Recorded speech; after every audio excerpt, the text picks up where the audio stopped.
Hello friends, lifestyle of তনুশ্রীর নতুন ব্লগে তোমাদের আরও একবার স্বাগত।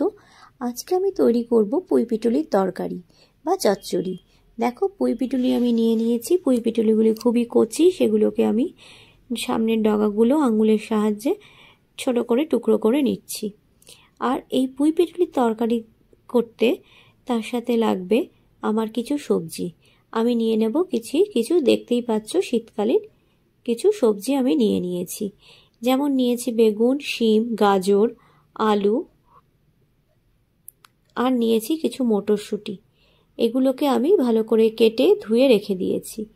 আর এই তরকারিটা করার জন্য কিছু পরিমাণ ভাজা মশলা আমার লাগবে। তার জন্য নিয়ে নিয়েছি জিরে, ধনে, শুকনো লঙ্কা, মেথি সামান্য, মৌরি, আর নিয়ে নিয়েছি রাঁধুনি।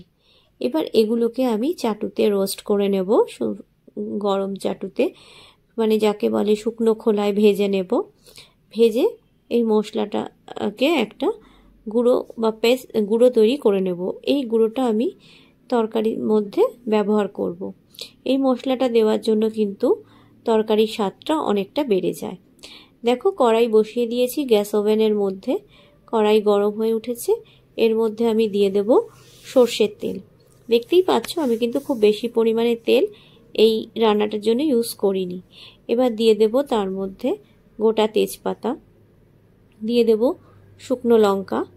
এবং তেজপাতা শুকনো লঙ্কাটা যখন বেশ ভালো ভাজা হয়ে আসবে, তখন তার মধ্যে দেখো দিয়ে দিচ্ছি গ্রেট করে রাখা আদা। এই গ্রেট করে রাখা আদা দিয়ে এবার তেলের সাথে ভালো করে নেড়ে নেব। এবং এই সময় কিন্তু খুব সুন্দর একটা গন্ধ বেরোবে মশলাগুলো থেকে। এবার এর মধ্যে আমি দিয়ে দেব আগে থেকে কেটে রাখা এবং ধুয়ে রাখা সবজিগুলো, শীতকালীন সবজি।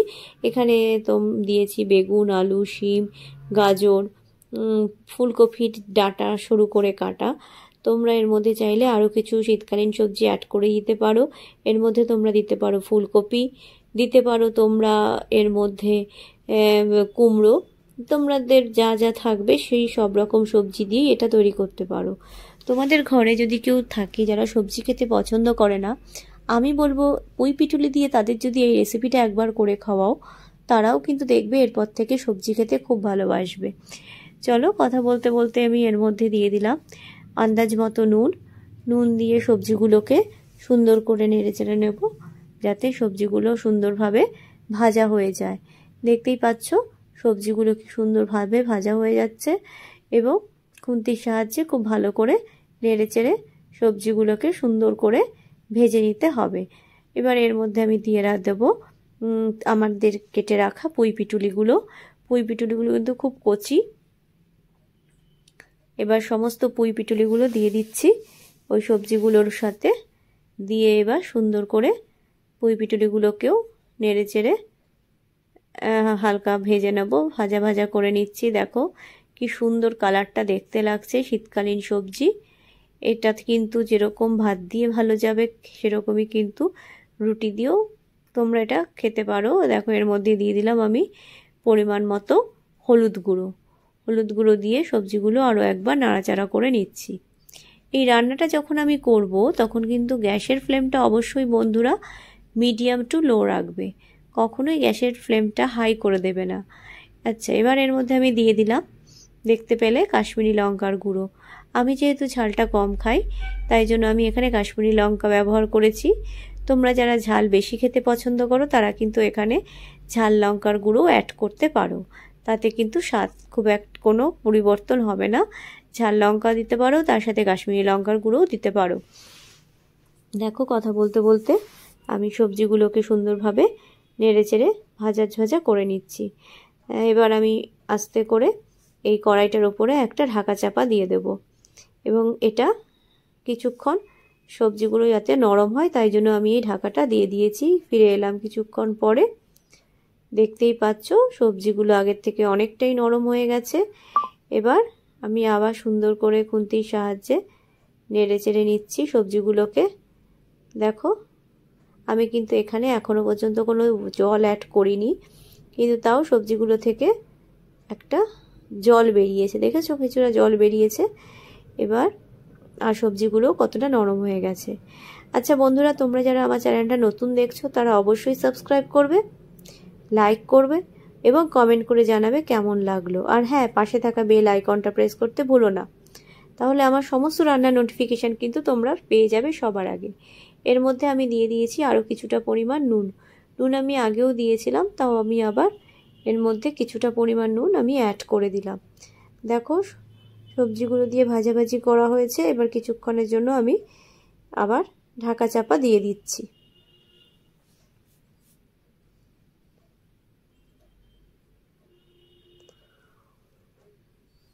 দেখো ঢাকাটা খুলে দিলাম কিছুক্ষণ পরে। দেখতেই পাচ্ছ সবজিগুলোতে কি সুন্দর রং বেরিয়েছে আর অপূর্ব গন্ধ। শীতকালীন টাটকা সবজির কিন্তু গন্ধ একটা আলাদা থাকে। এবার দেখো সুন্দর করে আমরা এটাকে নেড়েচেড়ে নিচ্ছি। পুঁই পিটুরির কিন্তু অনেক গুণ আছে বন্ধুরা, তোমরা নিশ্চয়ই জানো। পুঁই পিটুরিতে প্রচুর পরিমাণে আয়রন আছে এবং এটা যাদের আমাদের ডাইজেস্টিভ সিস্টেমও ভালো রাখে এবং যারা কনস্টিপেশনে ভুগছো তাদের জন্যও কিন্তু এটা খুবই ভালো। দেখো আমি এখানে জল দিয়ে দিয়েছি। আমি সবসময় রান্নাতে গরম জল ইউজ করাটাই প্রেফার করব, কারণ তাতে সবজিগুলো তাড়াতাড়ি সিদ্ধও হবে এবং আমাদের এই তরকারির রঙটা কিন্তু খুব সুন্দর আসে। তাই জন্য তোমরা যে কোনো রান্নাতেই পারলে গরম জলটা ইউজ করবে। এখানে আমি দিয়ে দিচ্ছি আমার ভেজে রাখা মশলার গুঁড়োটা। এই মশলার গুঁড়োটা কিন্তু আমি একবারে সবটা দিইনি, এখন কিছুটা পরিমাণ দিলাম। বাকি মশলার গুঁড়োটা আবার পরে দিচ্ছি। দেখো মশলার গুঁড়োটা দিয়ে একটু নাড়েচেড়ে নিচ্ছি। অপূর্ব সুন্দর গন্ধ বেরিয়েছে। আমি শিওর যখন তোমরা এই রেসিপিটা তৈরি করবে তোমরাও কিন্তু বুঝতে পারবে এই রেসিপিটা কতটা সুস্বাদু এবং কতটা মজাদার হয়। দেখো ধোঁয়া উঠছে। আমি এখানে কিন্তু কোনো ঢাকা দিইনি। এখন আর আমি ফ্লেমটাকে মিডিয়াম টু লোতে রেখেই খুন্তির সাহায্যে সমস্ত সবজিগুলো নেড়েচেড়ে রান্না করে নিচ্ছি। দেখতেই পাচ্ছ বন্ধুরা সবজিগুলো কতটা পরিমাণ সুন্দরভাবে সেদ্ধ হয়ে যাচ্ছে।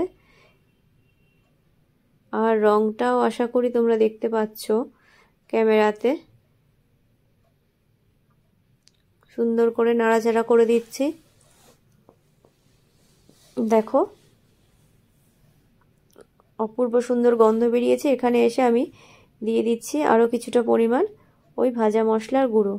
ভাজা মশলার গুঁড়ো দিয়ে আবার আমি সবজিগুলোকে নেড়েচেড়ে নেব।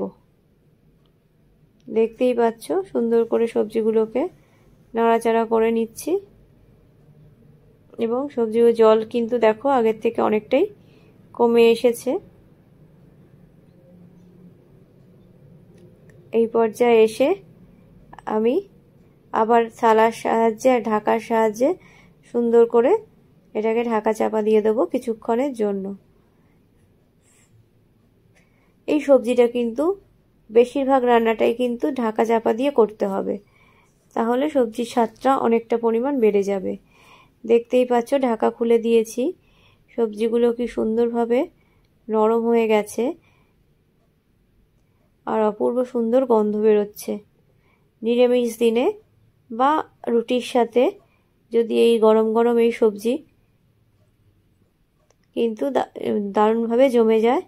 শীতকালে সবজি তো প্রচুর পাওয়া যায় আর আমরা জানি ভেজিটেবলের অনেক গুণাগুণ আছে। তাই তোমরা একবার এইভাবে প্লিজ ট্রাই করো এবং আমাকে বলো তোমাদের কেমন লাগলো এই রেসিপিটা।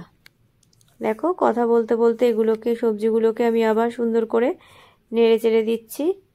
আর কি সুন্দর কালার এসছে দেখতেই পাচ্ছ। এখানে দিয়ে দেবো আমি আবার কিছুটা পরিমাণ ওই ভাজা মশলা, ভেজে রাখা মশলাটা যেটা গুঁড়ো করে নিয়েছিলাম সেটা। ব্যাস আমি কিন্তু টোটাল 3 বার ভেজে রাখা মশলাটা ইউজ করলাম, একবারেই কিন্তু পুরোটা দিয়ে দিইনি।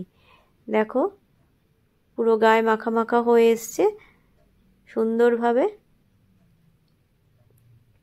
আমি যেহেতু এই সবজিটা বেশি ঝোল রাখবো না, তাই জন্য এটাকে আমি আরও কিছুক্ষণ ধরে রান্না করে নেব যাতে পুরো ঝোলটা এর গায়ের সাথে মেখে যায়। এবার অনেকে আবার একটু জল জল সবজিও খেতে ভালোবাসো, তোমরা সেটা নিজেদের পছন্দ মতো কতটা ঝোল রাখবে সেটা বুঝে তোমরা যখন রান্না করবে তখন ঝোলটা রাখবে।